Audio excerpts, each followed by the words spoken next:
Ils voient nous, notre pays là. Apparemment, c'est l'Afrique tout entière qui inquiète par rapport à ce qui va se passer en Côte d'Ivoire lors des élections présidentielles. Si jamais Ouattara ne met pas le nom du président Laurent Gbagbo sur la liste électorale. Famille, une délégation de l'Union africaine s'est rendue chez le président Laurent Gbagbo. On écoute attentivement. Partagez s'il vous plaît. Mettez les cœurs. Il y a quelque chose qui se passe dans le pays là qu'on ne voit pas. On écoute s'il vous plaît, famille. Nous sommes une mission dépêchée par l'Union africaine en prévision des élections présidentielles qui sont prévues pour le 25 octobre 2025. Depuis hier, nous avons commencé des rencontres, des contacts avec les différents acteurs ivoiriens. Et c'est dans ce cadre que nous nous sommes retrouvés cet après-midi chez le président Gbagbo. Nous sommes dans une phase d'écoute, de compréhension, dans le seul but de faire en sorte que les élections qui se dégagent à l'horizon puissent se dérouler dans une ambiance apaisée. Et pour ce faire, il nous faut écouter tous les acteurs politiques,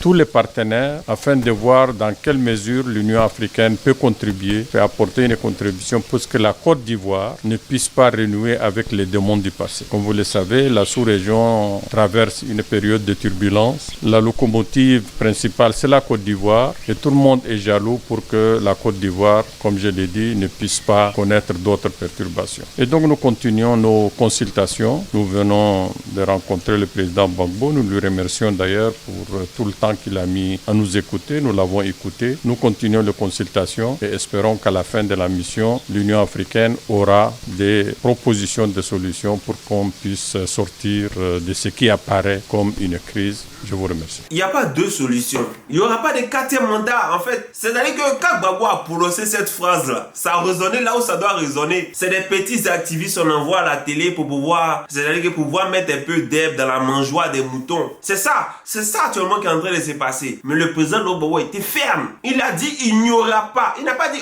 il dit il n'y aura pas de quatrième mandat. Et là maintenant ça vient négocier. Ah d'accord. C'est pour ça à un moment donné, trop demander à aller négocier, ce n'est pas bon. Il prend position, on prend position aussi. Il dit il n'y a pas mon nom, non. Il n'y aura pas quatrième mandat. Et puis où il va passer pour aller faire quatrième mandat là. Nous tous on aura nos yeux pour voir. Ça s'appelle l'Union africaine. Venez. Sinon le président Gbagbo lui il a numéro de qui dans l'Union africaine? Le seul en Côte d'Ivoire qui a les relations c'est Ouattara. Gbagbo il n'a pas numéro des gens de l'Union africaine. Non, Ouattara même a appelé les gens de l'Union africaine. Pardonnez, allez-y causer à Woody. Parce qu'il sait que ça c'est gâté. Donc comme il ne veut pas gâter, il veut trouver une solution. La seule solution là, mais non de Opa sur la liste électorale de toutes les façons. Que son nom soit sur la liste électorale, il n'y a pas quatrième mandat. Parce qu'il va te battre dans les unes. Si son nom aussi n'est pas sur la liste électorale, tu ne vas pas aller faire élection pour dire que tu as déjà devenu président. Jamais. Donc on a assis, on vous regarde. Donc Ivoirien, vous avez bien entendu les propos. Il dit si la Côte d'Ivoire est déstabilisée, ce n'est pas bon pour la sous-région. Ce n'est pas bon. Donc là, Ouattara veut négocier. On a assis par terre, on l'attend. Merci d'avoir partagé ensemble, famille.